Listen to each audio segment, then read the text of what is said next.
ਰੋਈ ਜਾ ਰਹੀ ਸੀ। ਉਸ ਦੀ ਚਾਚੀ ਕਹਿਣ ਲੱਗੀ, ਤੂੰ ਕਿਉਂ ਰੋਈ ਜਾ ਰਹੀ ਹੈ? ਕਹਿ ਤਾਂ ਰਹੀ ਹਾਂ ਕਿ ਕੁੜੀਆਂ ਦਾ ਵਿਆਹ ਇਸੇ ਉਮਰ ਵਿੱਚ ਹੁੰਦਾ। ਦੇਖ, ਜਦੋਂ ਤੇਰੀ ਭੈਣ ਦਾ ਵਿਆਹ ਹੋਇਆ ਸੀ ਉਹ ਵੀ 14 ਸਾਲ ਦੀ ਸੀ, ਤੇ ਜਦੋਂ ਤੇਰੀ ਮਾਂ ਵਿਆਹ ਕੇ ਆਈ ਸੀ ਉਹ ਵੀ 15 ਸਾਲ ਦੀ ਸੀ। ਤੂੰ ਤਾਂ ਫੇਰ ਵੀ 16 ਸਾਲ ਦੀ ਹੈ। ਵਿਆਹ ਦੀ ਇਹੀ ਉਮਰ ਹੁੰਦੀ ਹੈ। ਇੰਨਾ ਰੋਣਾ ਧੋਣਾ ਕਰਨ ਦਾ ਕੋਈ ਫਾਇਦਾ ਨਹੀਂ। ਹੁਣੇ ਰੋਣਾ ਧੋਣਾ ਬੰਦ ਕਰ। ਏਦਾਂ ਲੱਗ ਰਿਹਾ ਜਿੱਦਾਂ ਪਤਾ ਨਹੀਂ ਅਸੀਂ ਤੇਰੇ ਤੇ ਕਿੰਨੇ ਕੁ ਜ਼ੁਲਮ ਕਰ ਰਹੇ ਹਾਂ। ਨਿਧੀ ਰੋਈ ਜਾ ਰਹੀ ਸੀ ਤੇ ਕਹਿਣ ਲੱਗੀ, ਚਾਚੀ ਮੈਂ ਪੜ੍ਹਨਾ ਚਾਹੁੰਦੀ ਹਾਂ, ਮੇਰੀ ਗੱਲ ਕਿਉਂ ਨਹੀਂ ਸਮਝ ਰਹੀ? ਮੇਰੀ ਉਮਰ ਦੀਆਂ ਕੁੜੀਆਂ 10ਵੀਂ ਕਲਾਸ 'ਚ ਪੜ੍ਹਦੀਆਂ ਨੇ, ਤੁਸੀਂ ਮੇਰਾ ਵਿਆਹ ਕਰਵਾਉਣਾ ਚਾਹੁੰਦੇ ਹੋ। ਮੇਰੀ ਕਲਾਸ ਦੀ ਕਿਸੇ ਕੁੜੀ ਦੀ ਹਾਲੇ ਮੰਗਣੀ ਨਹੀਂ ਹੋਈ ਤੇ ਮੈਂ ਵਿਆਹ ਕਿੱਦਾਂ ਕਰ ਲਵਾਂ? ਅਗਲੇ ਮਹੀਨੇ ਮੇਰੇ 10ਵੀਂ ਦੇ ਪੇਪਰ ਨੇ। ਤੁਹਾਨੂੰ ਪਤਾ ਮੈਂ ਕਿੰਨੀ ਮਿਹਨਤ ਕੀਤੀ ਹੈ। 9ਵੀਂ ਵਿੱਚ ਵੀ ਮੇਰੇ ਬਹੁਤ ਵਧੀਆ ਨੰਬਰ ਸੀ ਤੇ ਸਾਰੀ ਕਲਾਸ 'ਚੋਂ ਮੈਂ ਪਹਿਲੇ ਨੰਬਰ ਤੇ ਸੀ। ਮੈਂ ਅੱਗੇ ਪੜ੍ਹਨਾ ਚਾਹੁੰਦੀ ਹਾਂ, ਮੈਂ ਇੱਕ ਅਫਸਰ ਬਣਨਾ ਚਾਹੁੰਦੀ ਹਾਂ। ਇਹ ਮੇਰਾ ਸੁਪਨਾ ਹੈ। ਚਾਚੀ ਨਿਧੀ ਨੂੰ ਰੋਂਦੇ ਹੋਏ ਬੇਨਤੀ ਕੀਤੀ। ਚਾਚੀ ਨੇ ਆਪਣੇ ਮੱਥੇ ਤੇ ਹੱਥ ਮਾਰਿਆ ਅਤੇ ਕਹਿਣ ਲੱਗੀ ਕਿ ਕੁੱਤੇ ਦੀ ਪੂੰਛ ਜਿੰਨਾ ਚਿਰ ਮਰਜ਼ੀ ਰੱਖ ਲਓ, ਟੇਢੀ ਦੀ ਟੇਢੀ ਰਹਿੰਦੀ ਆ। ਤੈਨੂੰ ਪੜ੍ਹਾਈ ਦਾ ਪਿਆ, ਪੜ੍ਹ ਕੇ ਪਤਾ ਨਹੀਂ ਕੀ ਕਰਨਾ ਹੈ। ਚੱਲ, ਜੇ 2-4 ਕਲਾਸਾਂ ਪੜ੍ਹ ਵੀ ਗਈ ਤਾਂ ਕਿਹੜਾ ਮਿਨਿਸਟਰ ਦੀ ਕੁਰਸੀ ਤੇ ਜਾ ਕੇ ਬੈਠ ਜਾਏਗੀ? ਕਰਨਾ ਤਾਂ ਉਹੀ ਚੁੱਲ੍ਹਾ ਚੌਂਕਾ ਹੈ। ਬੱਚੇ, ਘਰ ਦਾ ਕੰਮ। ਆ ਹੁਣ ਦੇਖ, ਮੇਰੀਆਂ 4 ਧੀਆਂ ਨੇ ਤੇ ਉੱਤੋਂ ਤੇਰੇ ਮਾਪਿਓ ਇਸ ਦੁਨੀਆ ਵਿੱਚ ਨਹੀਂ ਰਹੇ, ਤੇ ਇਸ ਲਈ ਤੇਰਾ ਬੋਝ ਵੀ ਤੇਰੇ ਚਾਚੇ ਨੇ ਮੇਰੇ ਤੇ ਪਾ ਦਿੱਤਾ। ਬਾਰ-ਬਾਰ ਚੰਗੇ ਰਿਸ਼ਤੇ ਨਹੀਂ ਆਉਂਦੇ। ਹੁਣ ਸਾਡੀ ਇਸ ਪੜ੍ਹਾਈ ਨੂੰ ਤੇ 15 ਦਿਨਾਂ ਬਾਅਦ ਤੇਰਾ ਵਿਆਹ ਹੈ। ਵਿਆਹ ਤੋਂ ਬਾਅਦ ਤੇਰਾ ਘਰ ਵਾਲਾ ਤੈਨੂੰ ਸ਼ਹਿਰ ਲੈ ਜਾਊਗਾ। ਮੈਂ ਸੁਣਿਆ ਕਿ ਮੁੰਡਾ BA ਪਾਸ ਹੈ। ਹੋ ਸਕਦਾ ਉਹ ਵੀ ਤੈਨੂੰ ਅੱਗੇ ਪੜ੍ਹਨ ਦੇਵੇ। ਵਿਆਹ ਤੋਂ ਬਾਅਦ ਕਰ ਲਈ ਆਪਣੇ ਚਾਅ ਪੂਰੇ। ਚਾਚੀ ਦੀ ਗੱਲ ਸੁਣ ਕੇ ਨਿਧੀ ਨੇ ਆਪਣੇ ਹੰਝੂ ਪੋਂਛ ਲਿੱਤੇ। ਉਸ ਨੂੰ ਲੱਗਿਆ ਕਿ ਚਾਚੀ ਠੀਕ ਕਹਿ ਰਹੀ ਸੀ। ਉਸ ਨੂੰ ਕੁਝ ਚੰਗੇ ਦੀ ਉਮੀਦ ਰੱਖਣੀ ਚਾਹੀਦੀ ਹੈ। ਜੇਕਰ ਘਰ ਵਾਲਾ ਪੜ੍ਹਿਆ ਲਿਖਿਆ ਹੈ, ਉਹ ਉਸ ਨੂੰ ਪੜ੍ਹਨ ਦੀ ਇਜਾਜ਼ਤ ਦਊਗਾ। ਛੋਟੇ-ਛੋਟੇ ਸੁਪਨੇ ਤੋਂ ਹੀ ਸ਼ੁਰੂ ਹੋਇਆ ਸੀ ਤੇ ਆਪਣੀ ਕਲਾਸ ਵਿੱਚ ਫਸਟ ਆਉਂਦੀ ਸੀ ਤੇ ਆਪਣੇ ਮਾਪਿਓ ਦੀ ਇਕੱਲੀ ਧੀ ਸੀ, ਇਸ ਲਈ ਬੜੇ ਲਾਡ ਪਿਆਰ ਨਾਲ ਪਾਲੀ ਸੀ। ਪਰ ਮਾਪਿਓ ਸਾਥ ਛੱਡ ਗਏ ਤਾਂ ਜਿੱਦਾਂ ਉਸ ਤੋਂ ਜੀਣ ਦਾ ਹੱਕ ਹੀ ਖੋਹ ਲਿਆ ਗਿਆ ਸੀ। ਚਾਚਾ ਗਰੀਬ ਸੀ, 4 ਧੀਆਂ ਸੀ। ਚਾਚੀ ਦੀ ਆਦਤ ਤਾਂ ਚੰਗੀ ਸੀ ਪਰ ਉਸ ਦਾ ਬੋਝ ਚੱਕਣ ਲਈ ਤਿਆਰ ਨਹੀਂ ਸੀ। ਨਿਧੀ ਨੂੰ ਉਮੀਦ ਸੀ ਕਿ ਘਰ ਵਾਲਾ ਪੜ੍ਹਿਆ ਲਿਖਿਆ ਹੈ ਤਾਂ ਉਸ ਨੂੰ ਵੀ ਜ਼ਰੂਰ ਪੜ੍ਹਾਊਗਾ, ਇਸ ਲਈ ਸਬਰ ਕਰਕੇ ਬੈਠ ਗਈ। 16 ਸਾਲ ਦੀ ਉਮਰ ਵਿੱਚ ਘਰ ਦੇ ਕੰਮਕਾਜ ਉਸ ਦੀ ਮਾਂ ਨੇ ਉਸ ਤੋਂ ਘੱਟ ਹੀ ਕਰਵਾਏ ਸੀ ਤੇ ਚਾਚੀ ਨੇ ਵੀ ਕਦੇ ਜ਼ਿਆਦਾ ਰੋਕ-ਟੋਕ ਨਹੀਂ ਕੀਤੀ ਸੀ ਤੇ ਨਾ ਹੀ ਘਰ ਦੇ ਕੰਮਾਂ 'ਚ ਲਾਇਆ ਸੀ। ਨਿਧੀ ਕਿਉਂਕਿ ਇਕੱਲੀ ਰਹਿ ਗਈ ਸੀ, ਇਸ ਲਈ ਚਾਚਾ-ਚਾਚੀ ਆਪਣੇ ਕਿਰਾਏ ਦਾ ਮਕਾਨ ਛੱਡ ਕੇ ਇੱਥੇ ਸ਼ਿਫਟ ਹੋ ਗਏ ਸੀ। 15 ਦਿਨ ਬਾਅਦ ਨਿਧੀ ਦਾ ਵਿਆਹ ਹੋ ਗਿਆ। ਸਾਹਿਲ ਬਹੁਤ ਸੋਹਣਾ ਸੀ ਪਰ ਉਸ ਦਾ ਸੁਭਾਅ ਬਿਲਕੁਲ ਵਧੀਆ ਨਹੀਂ ਸੀ। ਉਸ ਦਾ ਸੁਭਾਅ ਬਹੁਤ ਗੁੱਸੇ ਵਾਲਾ ਸੀ। ਪੜ੍ਹਾਈ ਬਸ ਡਿਗਰੀਆਂ ਤੱਕ ਹੀ ਸੀਮਤ ਸੀ। ਵਿਆਹ ਤੋਂ ਬਾਅਦ ਉਹ ਆਪਣੇ ਘਰ ਵਾਲੇ ਤੇ ਆਪਣੇ ਸਹੁਰਿਆਂ ਵੱਲ ਸ਼ਹਿਰ ਚਲੀ ਗਈ ਸੀ। ਘੰਟਿਆਂ ਦਾ ਸਫ਼ਰ ਤੈਅ ਕੀਤਾ ਤਾਂ ਸਹੁਰੇ ਪਹੁੰਚੀ। ਚੱਕਰ ਆਉਣ ਲੱਗੇ ਸੀ ਉਸ ਦੇ ਕਮਰੇ ਵਿੱਚ। ਉਸ ਦੀ ਨਣਦ ਉਸ ਨੂੰ ਛੱਡਣ ਆਈ ਤਾਂ ਕਮਰੇ ਦਾ ਹਾਲ ਦੇਖ ਕੇ ਉਸ ਦਾ ਦਿਮਾਗ ਘੁੰਮ ਗਿਆ। ਸਾਰਾ ਕਮਰਾ ਖਾਲੀ ਸੀ। ਉਹ ਆਪਣੀ ਨਣਦ ਵੱਲ ਦੇਖਣ ਲੱਗੀ ਤੇ ਨਣਦ ਨੱਕ ਤੋਂ ਮੱਖੀ ਉਡਾਉਂਦੇ ਹੋਏ ਕਹਿਣ ਲੱਗੀ, ਭਾਬੀ, ਇਹ ਕਮਰਾ ਭਰਾ ਦਾ ਹੈ ਜਿਸ ਨੂੰ ਅਸੀਂ 2 ਦਿਨ ਲਾ ਕੇ ਕੀਤਾ ਹੈ ਤਾਂ ਜੋ ਤੁਸੀਂ ਜਿਹੜਾ ਦਹੇਜ ਲੈ ਕੇ ਆਉਣਾ ਮਹਿੰਗੇ ਵਾਲਾ ਫਰਨੀਚਰ ਇੱਥੇ ਰੱਖਿਆ ਜਾਊਗਾ, ਪਰ ਤੁਸੀਂ ਤਾਂ ਮੂੰਹ ਚੱਕ ਕੇ ਆਪ ਹੀ ਆ ਗਏ। ਇਹ ਸੁਣ ਕੇ ਨਿਧੀ ਦਾ ਦਿਲ ਤਾਂ ਬੁਰੀ ਤਰ੍ਹਾਂ ਰੋਣ ਲੱਗਿਆ ਸੀ। ਆਖਰ ਕਹਿੰਦੀ ਵੀ ਕੀ, ਕਹਿਣ ਲੱਗੀ ਕਿ ਮੈਂ ਬੈਠਾਂਗੀ ਕਿੱਥੇ? ਜਵਾਬ ਮਿਲਿਆ, ਜ਼ਮੀਨ ਤੇ ਬੈਠ ਜਾਓ, ਕਾਰਪੇਟ ਵਿਛਿਆ ਹੈ। ਅਜੀਬ ਜਿਹੀ ਹਾਸੀ ਹੱਸਦੀ ਹੋਈ ਉਸ ਦੀ ਨਣਦ ਜਾ ਚੁੱਕੀ ਸੀ।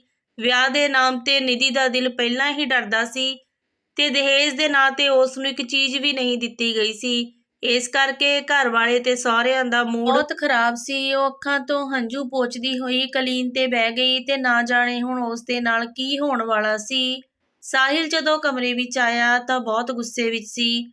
ਉਸ ਨੇ ਨਿਧੀ ਦਾ ਲਿਹਾਜ਼ ਨਾ ਕੀਤਾ ਕਿ ਉਹ ਨਵੀਂ ਨਵੇਲੀ ਹੈ। ਕਹਿਣ ਲੱਗਾ, ਤੇਰੇ ਘਰ ਵਾਲਿਆਂ ਨੂੰ ਜਮਾਈ ਦੀ ਇੱਜ਼ਤ ਦਾ ਕੁਝ ਨਹੀਂ ਪਤਾ ਕਿ ਕਿੱਦਾਂ ਕੀਤੀ ਜਾਂਦੀ ਹੈ। ਖਾਲੀ ਹੱਥ ਤੈਨੂੰ ਭੇਜ ਦਿੱਤਾ ਕਿ ਧੀਆਂ ਦੇ ਵਿਆਹ ਏਦਾਂ ਕੀਤੇ ਜਾਂਦੇ ਨੇ ਜਿੱਦਾਂ ਤੇਰੇ ਚਾਚੇ ਨੇ ਤੇਰੇ ਨਾਲ ਕੀਤਾ। ਮੈਨੂੰ ਮੇਰੇ ਘਰ ਵਾਲੇ ਤੇ ਮੇਰੇ ਦੋਸਤ ਤਾਨੇ ਦੇ ਰਹੇ ਨੇ। ਭਿਖਾਰੀਆਂ ਦੀ ਕੁੜੀ ਨਾਲ ਮੈਂ ਵਿਆਹ ਕਰਵਾ ਲਿਆ ਹੈ।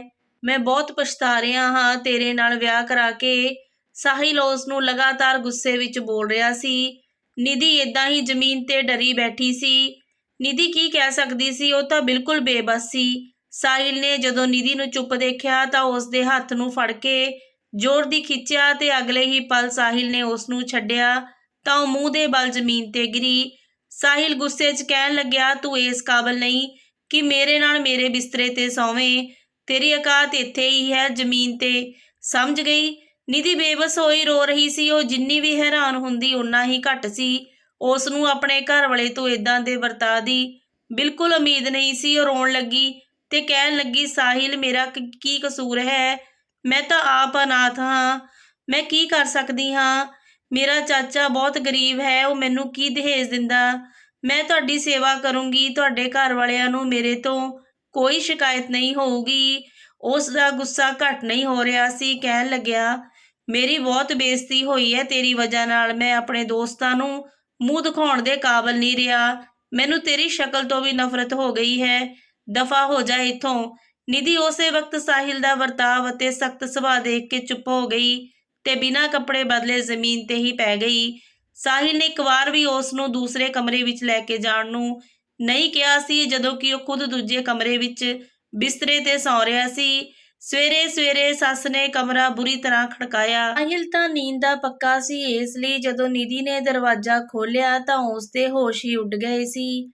ਸੱਸ ਗੁੱਸੇ ਨਾਲ ਉਸ ਨੂੰ ਘੂਰ ਰਹੀ ਸੀ, ਜੋ ਹਾਲੇ ਨਵੇਂ ਕੱਪੜਿਆਂ ਵਿੱਚ ਹੀ ਦੁਲਹਨ ਬਣੀ ਹੋਈ ਸੀ।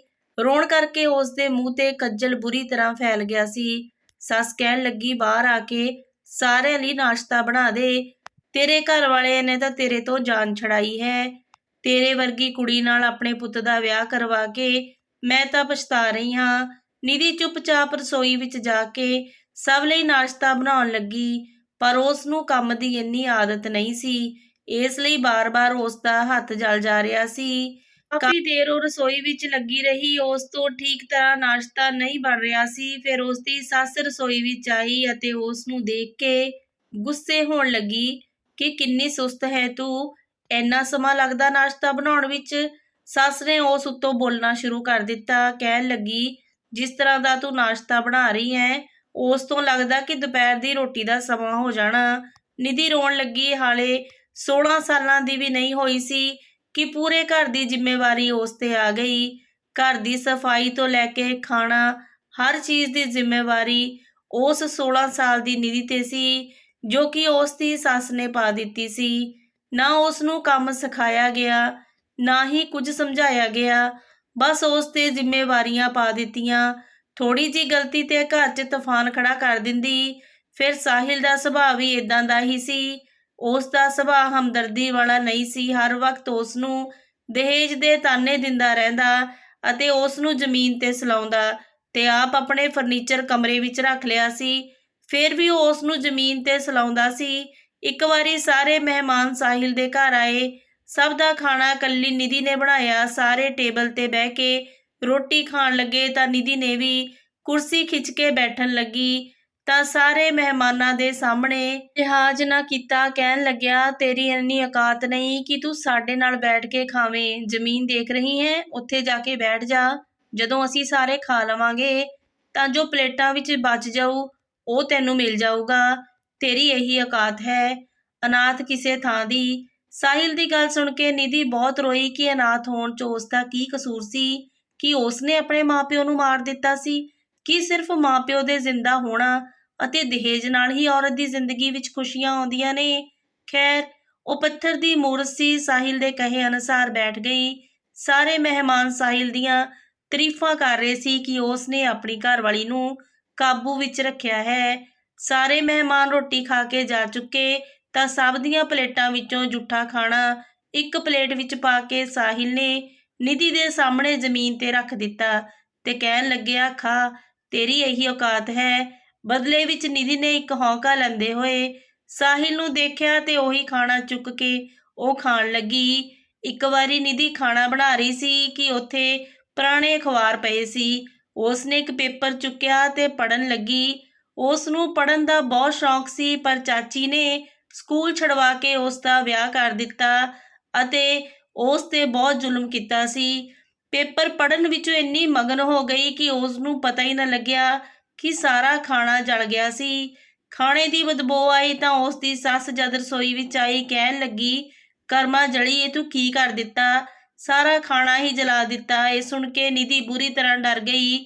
ਆਪਣੀ ਸਫਾਈ ਵਿੱਚ ਕੁਝ ਕਹਿੰਦੀ ਇਸ ਤੋਂ ਪਹਿਲਾਂ ਉਸ ਦੀ ਸੱਸ ਨੇ ਉਸ ਦੇ ਥੱਪੜ ਮਾਰਿਆ ਤੇ ਕਹਿਣ ਲੱਗੀ, ਇੱਕ ਤਾਂ ਤੂੰ ਦਹੇਜ 'ਚ ਕੁਝ ਲੈ ਕੇ ਨਹੀਂ ਆਈ, ਉੱਪਰ ਤੋਂ ਮੇਰਾ ਬਣਾਇਆ ਹੋਇਆ ਦਹੇਜ ਇਹ ਘਰ ਵੀ ਤੂੰ ਜਲਾਣ ਤੇ ਤੁਲੀ ਆ ਮਨਹੂਸ। ਤੈਨੂੰ ਵਿਆਹ ਕੇ ਲਿਆਉਣਾ ਮੇਰੀ ਸਭ ਤੋਂ ਵੱਡੀ ਗਲਤੀ ਸੀ। ਆਖਰ ਕੀ ਵਿਗਾੜਿਆ ਸੀ ਅਸੀਂ ਤੇਰਾ? 2 ਵਕਤ ਦੀ ਤੈਨੂੰ ਰੋਟੀ ਦੇ ਰਹੇ ਹਾਂ, ਘਰ 'ਚ ਰੱਖਿਆ ਹੈ, ਛੱਤ ਦੇ ਰੱਖੀ ਹੈ, ਅਤੇ ਮੈਂ ਤੈਨੂੰ ਆਪਣਾ ਇਕਲੌਤਾ ਪੁੱਤ ਸੌਂਪ ਦਿੱਤਾ ਤੇ ਤੂੰ ਤਾਂ ਇਸ ਕਾਬਲ ਵੀ ਨਹੀਂ ਸੀ ਜੋ ਇਸ ਘਰ ਦੀ ਨੂੰਹ ਬਣ ਕੇ ਆਉਂਦੀ। ਇਹ ਤਾਂ ਸਾਡਾ ਜਿਗਰਾ ਹੈ ਜੋ ਅਸੀਂ ਤੈਨੂੰ ਹਾਲੇ ਤੱਕ ਰੱਖਿਆ ਹੋਇਆ ਹੈ। ਇਸ ਦੇ ਬਾਵਜੂਦ ਤੂੰ ਇਹੋ ਜਿਹੀਆਂ ਹਰਕਤਾਂ ਕਰਦੀ ਆ। ਤੈਨੂੰ ਤਾਂ ਸਾਡੇ ਪੈਰ ਧੋ ਕੇ ਪੀਣੇ ਚਾਹੀਦੇ ਨੇ, ਪਰ ਤੂੰ ਇੱਕ ਲਾਪਰਵਾਹ ਔਰਤ ਹੈ। ਇਹ ਖਾਣਾ ਜਲਾ ਦਿੱਤਾ ਇਸ ਪੇਪਰ ਦੇ ਚੱਕਰ ਵਿੱਚ। ਨਿਧੀ ਜਾਣਦੀ ਸੀ ਕਿ ਇਸ ਵਾਰੀ ਉਸ ਤੋਂ ਗਲਤੀ ਹੋ ਗਈ, ਇਸ ਲਈ ਗੱਲ ਤੇ ਹੱਥ ਰੱਖਦੇ ਹੋਏ ਆਪਣੀ ਸੱਸ ਤੋਂ ਮਾਫ਼ੀ ਮੰਗਣ ਲੱਗੀ ਤੇ ਕਹਿਣ ਲੱਗੀ, ਮੈਨੂੰ ਮਾਫ਼ ਕਰ ਦਿਓ, ਬਸ ਮੈਂ ਪੜ੍ਹਨ 'ਚ ਮਗਨ ਹੋ ਗਈ ਸੀ, ਯਾਦ ਹੀ ਨਾ ਰਿਹਾ। ਉਸੇ ਵਕਤ ਸਾਹਿਲ ਘਰ 'ਚ ਆਇਆ ਤੇ ਘਰ 'ਚ ਦਾਖਲ ਹੁੰਦੇ ਹੀ ਖਾਣੇ ਦੇ ਜਲਣ ਦੀ ਬਦਬੂ ਤੇ ਧੂਏ ਨਾਲ ਉਸਨੂੰ ਖਾਂਸੀ ਹੋ ਗਈ। ਇੱਕ ਤਾਂ ਵੈਸੇ ਹੀ ਉਹ ਗੁੱਸੇ ਵਿੱਚ ਸੀ ਤੇ ਇਸ ਬਦਬੂ ਨੇ ਉਸ ਦਾ ਦਿਮਾਗ ਖਰਾਬ ਕਰ ਦਿੱਤਾ। ਗੁੱਸੇ ਵਿੱਚ ਚੀਕ ਕੇ ਕਹਿਣ ਲੱਗਿਆ, ਇਹ ਕਿੱਦਾਂ ਦੀ ਬਦਬੂ ਹੈ, ਕਿਸੇ ਨੂੰ ਦਿਖਾਈ ਨਹੀਂ ਦਿੰਦਾ, ਖਾਣਾ ਜਲ ਰਿਹਾ ਹੈ। ਪੁੱਤ ਦੀ ਆਵਾਜ਼ ਸੁਣ ਕੇ ਨਿਧੀ ਦੀ ਸੱਸ ਬਾਹਰ ਜਾਣ ਲੱਗੀ। ਨਿਧੀ ਦੀ ਜਾਨ ਤੇ ਲਾਲੇ ਪੈ ਗਏ ਸੀ। ਸੱਸ ਨੇ ਤਾਂ ਪਹਿਲਾਂ ਕੀ ਘੱਟ ਬੇਇੱਜ਼ਤੀ ਕੀਤੀ ਸੀ, ਹੁਣ ਸਾਹਿਲ ਵੀ ਆ ਗਿਆ ਸੀ। ਆਖਰ ਸੱਸ ਤੇ ਸਾਹਿਲ ਦੋਨੋਂ ਉਸ ਨੂੰ ਬੋਲਣ ਲੱਗੇ। ਨਿਧੀ ਡਰ ਗਈ ਸੀ। ਉਹ ਬਾਰ-ਬਾਰ ਹੱਥ ਜੋੜ ਕੇ ਉਹਨਾਂ ਤੋਂ ਮਾਫ਼ੀ ਮੰਗ ਰਹੀ ਸੀ। ਪਲੀਜ਼ ਮੰਮੀ ਜੀ, ਤੁਸੀਂ ਸਾਹਿਲ ਨੂੰ ਕੁਝ ਨਾ ਦੱਸੋ, ਮੈਨੂੰ ਮਾਫ਼ ਕਰ ਦਿਓ, ਚਾਹੇ ਤੁਸੀਂ ਮੈਨੂੰ ਰਾਤ ਦੀ ਰੋਟੀ ਵੀ ਨਾ ਦਿਓ, ਪਰ ਸਾਹਿਲ ਉਹਨਾਂ ਨੂੰ ਨਾ ਦੱਸਣਾ। ਪਰ ਸੱਸ ਨੂੰ ਤਾਂ ਗੁੱਸਾ ਚੜਿਆ ਸੀ, ਉਸਨੇ ਇੱਕ ਨਾ ਸੁਣੀ। ਉਦੋਂ ਤੱਕ ਸਾਹਿਲ ਨੂੰ ਗੁੱਸਾ ਆ ਗਿਆ ਤੇ ਰਸੋਈ ਵਿੱਚ ਆ ਗਿਆ ਸੀ। ਸੱਸ ਨੇ ਸਭ ਕੁਝ ਦੱਸ ਦਿੱਤਾ। ਇਹ ਸੁਣ ਕੇ ਸਾਹਿਲ ਤਾਂ ਗੁੱਸੇ ਵਿੱਚ ਜਿਵੇਂ ਪਾਗਲ ਹੀ ਹੋ ਗਿਆ ਹੋਵੇ। ਜਲਦੀ ਨਾਲ ਪੈਰਾਂ 'ਚੋਂ ਜੁੱਤੀ ਕੱਢੀ ਤੇ ਨਿਧੀ ਦੀ ਪਿਟਾਈ ਸ਼ੁਰੂ ਕਰ ਦਿੱਤੀ। ਨਿਧੀ ਰੋ ਰਹੀ ਸੀ ਤੇ ਆਪਣੀ ਸੱਸ ਤੋਂ ਮਦਦ ਮੰਗ ਰਹੀ ਸੀ। ਉਸ ਦੀ ਸੱਸ ਇੱਕ ਤਰਫ ਖੜ ਕੇ ਸਾਰਾ ਤਮਾਸ਼ਾ ਦੇਖਦੀ ਰਹੀ। ਜਦੋਂ ਸਾਹਿਲ ਮਾਰ ਕੇ ਥੱਕ ਗਿਆ ਤਾਂ ਸੱਸ ਉਸ ਨੂੰ ਫੜ ਕੇ ਬਾਹਰ ਲੈ ਗਈ ਤੇ ਕਹਿਣ ਲੱਗੀ, ਬਸ ਕਰ, ਬਹੁਤ ਹੋ ਗਿਆ, ਹੁਣ ਮੈਂ ਇਸ ਨੂੰ ਘਰ 'ਚ ਬਰਦਾਸ਼ਤ ਨਹੀਂ ਕਰ ਸਕਦੀ, ਜਲਦੀ ਨਾਲ ਇਸ ਨੂੰ ਇਸ ਦੇ ਚਾਚੇ ਚਾਚੀ ਕੋਲ ਭੇਜ ਦੇ। ਨਿਧੀ ਦਾ ਪੂਰਾ ਸਰੀਰ ਦਰਦ ਨਾਲ ਤੜਫ ਰਿਹਾ ਸੀ। ਉਸ ਦੀਆਂ ਅੱਖਾਂ 'ਚ ਹੰਝੂ ਆ ਰਹੇ ਸੀ। ਰੋਂਦੇ ਹੋਏ ਆਪਣੇ ਮਾਂ-ਬਾਪ ਨੂੰ ਯਾਦ ਕਰ ਰਹੀ ਸੀ ਅਤੇ ਰੋ ਰਹੀ ਸੀ। ਕਿੰਨੀ ਦੇਰ ਉਹ ਆਪਣੇ ਸਰੀਰ ਨੂੰ ਹੱਥ ਲਾ ਕੇ ਸਹਿਲਾਉਂਦੀ ਰਹੀ। ਫਿਰ ਉੱਠ ਕੇ ਜਿੱਦਾਂ ਹੀ ਆਪਣੇ ਕਮਰੇ ਵਿੱਚ ਜਾਣ ਲੱਗੀ, ਇੱਕ ਵਾਰੀ ਫੇਰ ਉਸ ਦੀ ਸੱਸ ਉਸ ਨੂੰ ਸੁਣਾਉਣ ਲੱਗੀ ਜਿਵੇਂ ਉਹਨੂੰ ਤਾਂ ਕੋਈ ਬਹਾਨਾ ਹੀ ਚਾਹੀਦਾ ਸੀ। ਨਿਧੀ ਚੁੱਪਚਾਪ ਆਪਣੇ ਕਮਰੇ ਵਿੱਚ ਜਾ ਰਹੀ ਸੀ। ਛੋਟੀ ਨਣਦ ਹੁਣ ਦੁਬਾਰਾ ਰੋਟੀ ਬਣਾ ਰਹੀ ਸੀ, ਜਿਸ ਨੂੰ ਦੇਖ ਕੇ ਸਾਹਿਲ ਨੂੰ ਹੋਰ ਗੁੱਸਾ ਆ ਗਿਆ ਤੇ ਸ਼ਾਇਦ ਉਸ ਨੂੰ ਕੋਈ ਬਹਾਨਾ ਚਾਹੀਦਾ ਸੀ। ਜਿੱਦਾਂ ਹੀ ਨਿਧੀ ਕਮਰੇ ਵਿੱਚ ਗਈ, ਉਸ ਨੇ ਕਮਰੇ ਦਾ ਦਰਵਾਜ਼ਾ ਬੰਦ ਕਰ ਦਿੱਤਾ। ਰਾਤ ਦਾ ਖਾਣਾ ਸਭ ਨੇ ਮਿਲ ਕੇ ਖਾਇਆ, ਪਰ ਨਿਧੀ ਨੂੰ ਕਿਸੇ ਨੇ ਨਹੀਂ ਪੁੱਛਿਆ। ਉਸ ਦੀ ਸਿਹਤ ਖਰਾਬ ਹੋ ਰਹੀ ਸੀ। ਬੁਖਾਰ ਰਹਿਣ ਦੀ ਵਜ੍ਹਾ ਕਰਕੇ ਉਸ ਨੂੰ ਚੱਕਰ ਵੀ ਆ ਰਹੇ ਸੀ, ਪਰ ਘਰ ਵਾਲਾ ਕਮਰੇ ਵਿੱਚ ਆ ਕੇ ਉਸ ਨੂੰ ਗੱਲਾਂ ਸੁਣਾਉਂਦਾ ਰਿਹਾ। ਉਹ ਬੁਖਾਰ ਦੇ ਨਾਲ ਤੜਫ ਰਹੀ ਸੀ। ਸੱਸ ਨੇ ਉਸ ਨੂੰ ਆ ਕੇ ਕੰਮ ਕਰਨ ਨੂੰ ਕਿਹਾ। ਕਮਰੇ ਤੋਂ ਬਾਹਰ ਨਿਕਲਦੇ ਹੀ ਉਹ ਚੱਕਰ ਖਾ ਕੇ ਗਿਰ ਗਈ ਤੇ ਉਸ ਦੀ ਹਾਲਤ ਖਰਾਬ ਹੋ ਗਈ ਸੀ। ਉਸ ਦੀ ਬਹੁਤ ਬੁਰੀ ਹਾਲਤ ਸੀ। ਉਸ ਦੀ ਸੱਸ ਪਰੇਸ਼ਾਨ ਹੋ ਗਈ ਤੇ ਜਲਦੀ ਨਾਲ ਆਪਣੀ ਕੁੜੀ ਨੂੰ ਕਿਹਾ, ਜਾ ਕੇ ਪਾਣੀ ਲੈ ਕੇ ਆ, ਪਤਾ ਨਹੀਂ ਇਸ ਨੂੰ ਕੀ ਹੋ ਗਿਆ। ਪਾਣੀ ਛਿੜਕਣ ਤੋਂ ਬਾਅਦ ਨਿਧੀ ਨੂੰ ਹੋਸ਼ ਆਇਆ, ਪਰ ਬਲੱਡ ਪ੍ਰੈਸ਼ਰ ਬਹੁਤ ਲੋ ਹੋ ਗਿਆ ਸੀ। ਰੰਗਤ ਬਿਲਕੁਲ ਪੀਲੀ ਪੈ ਗਈ ਸੀ। ਕੱਲ ਰਾਤ ਜਿਸ ਤਰ੍ਹਾਂ ਸਾਹਿਲ ਨੇ ਉਸ ਨੂੰ ਮਾਰਿਆ ਸੀ, ਉਸ ਦੇ ਚਿਹਰੇ ਤੇ ਨੀਲ ਪੈ ਗਏ ਸੀ ਅਤੇ ਸਰੀਰ ਦੇ ਉੱਤੇ ਨਿਸ਼ਾਨ ਸੀ। ਉਸ ਦੀ ਸੱਸ ਦੀ ਹਾਲਤ ਵੀ ਖਰਾਬ ਹੋ ਰਹੀ ਸੀ, ਇਸ ਲਈ ਨਾ ਚਾਹੁੰਦੇ ਹੋਏ ਵੀ ਉਸ ਨੂੰ ਸੱਸ ਨੇ ਰਿਕਸ਼ਾ ਮੰਗਵਾਇਆ ਤੇ ਉਸ ਨੂੰ ਬਿਠਾ ਕੇ ਡਾਕਟਰ ਦੇ ਕੋਲ ਲੈ ਗਈ।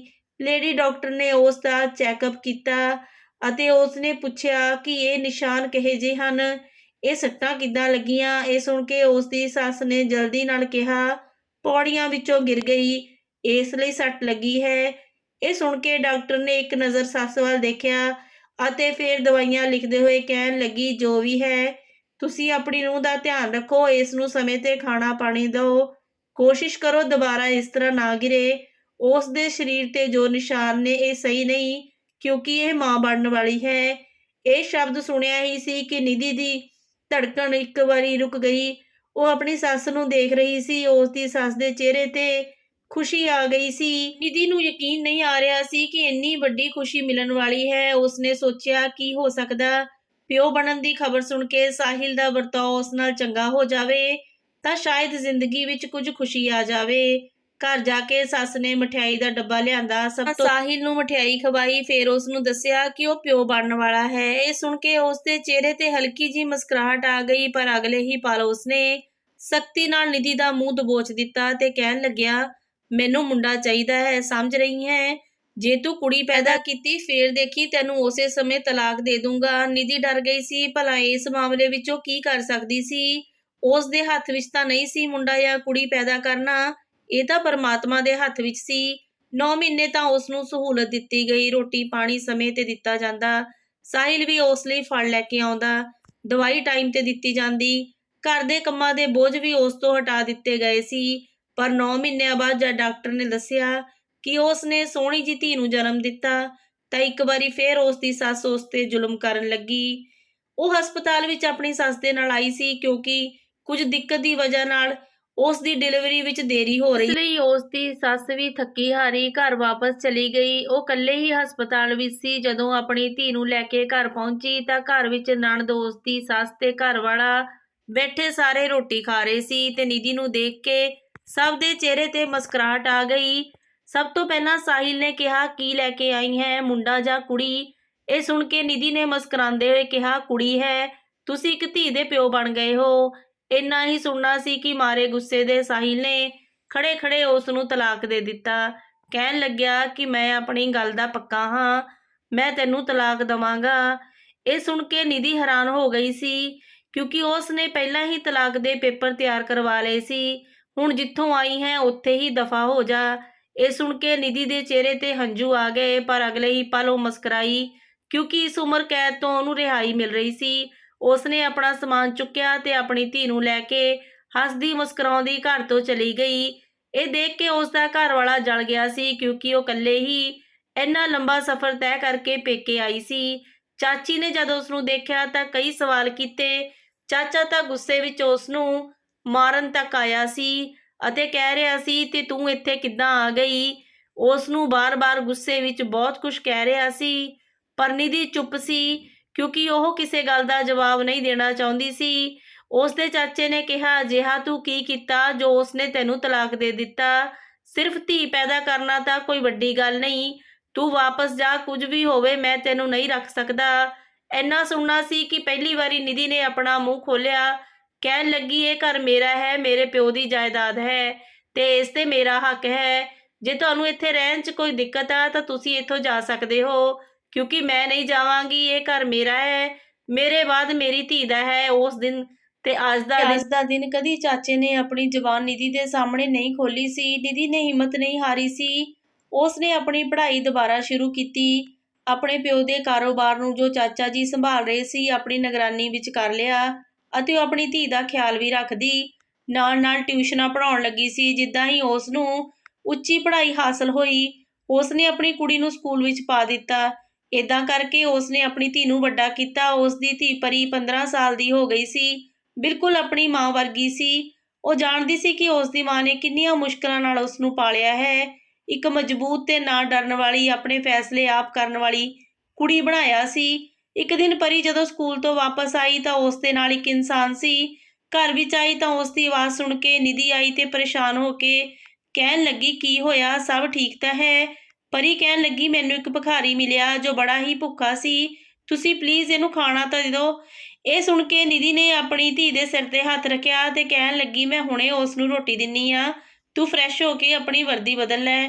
ਉਸ ਨੇ ਰੋਟੀ ਲਿੱਤੀ ਤੇ ਦੇਣ ਲਈ ਗਈ। ਜਿੱਦਾਂ ਹੀ ਉਸ ਦੀ ਨਜ਼ਰ ਭਿਖਾਰੀ ਤੇ ਪਈ, ਰੋਟੀ ਵਾਲੀ ਪਲੇਟ ਉਸ ਦੇ ਹੱਥ ਤੋਂ ਜ਼ਮੀਨ ਤੇ ਗਿਰ ਗਈ ਕਿਉਂਕਿ ਉਹ ਤਾਂ ਸਾਹਿਲ ਸੀ ਜੋ ਕਿ ਨਿਧੀ ਦਾ ਐਕਸ ਹਸਬੈਂਡ ਸੀ। ਸਾਹਿਲ ਨੇ ਜਦੋਂ ਨਿਧੀ ਨੂੰ ਦੇਖਿਆ ਉਸ ਦੀਆਂ ਅੱਖਾਂ ਹੈਰਾਨੀ ਨਾਲ ਖੁੱਲ੍ਹ ਗਈਆਂ। ਉਹ ਮੈਲੇ ਫਟੇ ਕੱਪੜਿਆਂ ਵਿੱਚ ਕਈ ਮਹੀਨਿਆਂ ਤੋਂ ਵਧੀ ਦਾੜ੍ਹੀ ਨਾਲ ਪਾਗਲਾਂ ਵਰਗੇ ਅੰਦਾਜ਼ ਵਿੱਚ ਉਸ ਦੇ ਸਾਹਮਣੇ ਆਇਆ। ਉਸ ਨੂੰ ਦੇਖ ਕੇ ਕਹਿਣ ਲੱਗਿਆ, ਤੂੰ ਨਿਧੀ ਹੈ? ਤਾਂ ਪਰੀ ਕਮਰੇ ਤੋਂ ਬਾਹਰ ਆਈ, ਕਹਿਣ ਲੱਗੀ, ਮੰਮਾ ਤੁਸੀਂ ਇਹਨਾਂ ਨੂੰ ਕੁਝ ਖਾਣ ਨੂੰ ਦਿੱਤਾ ਕਿ ਨਹੀਂ? ਇਹ ਸੁਣ ਕੇ ਸਾਹਿਲ ਕਹਿਣ ਲੱਗਿਆ, ਇਹ ਮੇਰੀ ਧੀ ਹੈ, ਉਹੀ ਜਿਸ ਦੇ ਪੈਦਾ ਹੋਣ ਤੇ ਮੈਂ ਤੈਨੂੰ ਤਲਾਕ ਦੇ ਦਿੱਤਾ ਸੀ। ਉਸ ਤੋਂ ਜ਼ਿਆਦਾ ਨਿਧੀ ਕੁਝ ਸੁਣਨਾ ਨਹੀਂ ਚਾਹੁੰਦੀ ਸੀ। ਉਸ ਹੱਥ ਜੋੜੇ ਸਾਹਿਲ ਨੂੰ ਚੁੱਪ ਕਰਵਾ ਦਿੱਤਾ ਤੇ ਇੱਕ ਨਜ਼ਰ ਉਸ ਦੇ ਸਰੀਰ ਤੇ ਚਿਹਰੇ ਤੇ ਪਈ। ਇੱਕ ਅਜੀਬ ਮੁਸਕਰਾਹਟ ਆਈ। ਉਹ ਵਾਪਸ ਮੁੜੀ। ਜੋ ਰੋਟੀ ਗਿਰੀ ਸੀ ਉਸਨੇ ਚੁੱਕ ਲਈ ਤੇ ਸਾਹਿਲ ਦੇ ਸਾਹਮਣੇ ਰੱਖ ਦਿੱਤੀ ਤੇ ਕਹਿਣ ਲੱਗੀ, ਇਹ ਖਾਣਾ ਲਓ ਤੇ ਇੱਥੇ ਦੁਬਾਰਾ ਆਉਣ ਦੀ ਕੋਈ ਲੋੜ ਨਹੀਂ। ਇਹ ਸਭ ਪਰੀ ਨੇ ਦੇਖਿਆ ਤਾਂ ਕਹਿਣ ਲੱਗੀ, ਤੁਸੀਂ ਇਹਨਾਂ ਨੂੰ ਖਰਾਬ ਖਾਣਾ ਕਿਉਂ ਦੇ ਰਹੇ ਹੋ? ਤੁਸੀਂ ਤਾਂ ਕਿਹਾ ਸੀ ਜੋ ਆਪ ਖਾਓ ਉਹੀ ਦੂਜਿਆਂ ਨੂੰ ਖਵਾਓ। ਪਰੀ ਨੇ ਕਿਹਾ, ਤੁਸੀਂ ਰੁਕੋ, ਮੈਂ ਤੁਹਾਡੇ ਲਈ ਹੋਰ ਖਾਣਾ ਲੈ ਕੇ ਆਉਣੀ ਹਾਂ। ਪਰੀ ਉਸ ਲਈ ਤਾਜ਼ਾ ਖਾਣਾ ਲੈ ਕੇ ਆਈ ਤੇ ਸਾਹਿਲ ਨੂੰ ਵੀ ਦਿੱਤਾ। ਇਹ ਦੇਖ ਕੇ ਸਾਹਿਲ ਦੀਆਂ ਅੱਖਾਂ ਦੇ ਵਿੱਚ ਹੰਝੂ ਆ ਗਏ ਸੀ। ਉਹ ਆਪਣੇ ਹੀ ਦਰਦ ਵਿੱਚ ਤੜਫ ਰਿਹਾ ਸੀ ਅਤੇ ਹੈਰਾਨ ਸੀ ਕਿ ਉਸਨੇ ਉਹਨਾਂ ਦੇ ਨਾਲ ਕੀ ਕੀਤਾ ਸੀ। ਉਸ ਨੂੰ ਸਭ ਕੁਝ ਯਾਦ ਆ ਗਿਆ ਸੀ, ਪਰ ਉਹ ਕੁਝ ਵੀ ਬੋਲਣਾ ਨਹੀਂ ਚਾਹੁੰਦਾ ਸੀ। ਉਸਨੇ ਜੋ ਵੀ ਕੀਤਾ ਸੀ ਉਸ ਦਾ ਅੰਜਾਮ ਭੁਗਤ ਰਿਹਾ ਸੀ। ਰੋਂਦੇ ਰੋਂਦੇ ਇੱਕ ਨਜ਼ਰ ਉਸਦੀ ਪਰੀ ਤੇ ਫਿਰ ਨਿਧੀ ਤੇ ਪਈ ਤੇ ਫਿਰ ਉੱਥੋਂ ਚਲਿਆ ਗਿਆ। ਦੋਸਤੋ, ਤੁਸੀਂ ਦੱਸੋ ਕਿ ਕਹਾਣੀ ਦੇ ਅਖੀਰ ਵਿੱਚ ਨਿਧੀ ਨੇ ਜੋ ਸਾਹਿਲ ਦੇ ਨਾਲ ਵਰਤਾਓ ਕੀਤਾ, ਕੀ ਉਹ ਸਹੀ ਸੀ ਜਾਂ ਗਲਤ ਸੀ? ਆਪਣੀ ਰਾਏ ਕਮੈਂਟ ਬਾਕਸ ਵਿੱਚ ਜ਼ਰੂਰ ਦੇਣਾ। ਜੇ ਤੁਹਾਨੂੰ ਕਹਾਣੀ ਚੰਗੀ ਲੱਗੇ ਤਾਂ ਲਾਈਕ ਸ਼ੇਅਰ ਜ਼ਰੂਰ ਕਰਿਆ ਕਰੋ ਜੀ। ਚੈਨਲ ਤੇ ਪਹਿਲੀ ਵਾਰੀ ਆਏ ਹੋ ਸਬਸਕ੍ਰਾਈਬ ਜ਼ਰੂਰ ਕਰੋ ਤੇ ਯਾਦ ਰੱਖੋ, ਧੀਆਂ ਵੀ ਪੁੱਤਾਂ ਵਾਂਗ ਨੇ, ਵਿਤਕਰਾ ਨਾ ਕਰੋ ਜੀ। ਸਹੀ ਕਿਹਾ ਕਿਸੇ ਨੇ, ਪੁੱਤ ਵੰਡਾਉਣ ਜ਼ਮੀਨਾਂ, ਧੀਆਂ ਦੁੱਖ ਵੰਡਾਉਂਦੀਆਂ ਨੇ। ਸਤਿ ਸ਼੍ਰੀ ਅਕਾਲ ਜੀ ਤੁਹਾਨੂੰ ਸਾਰਿਆਂ ਨੂੰ।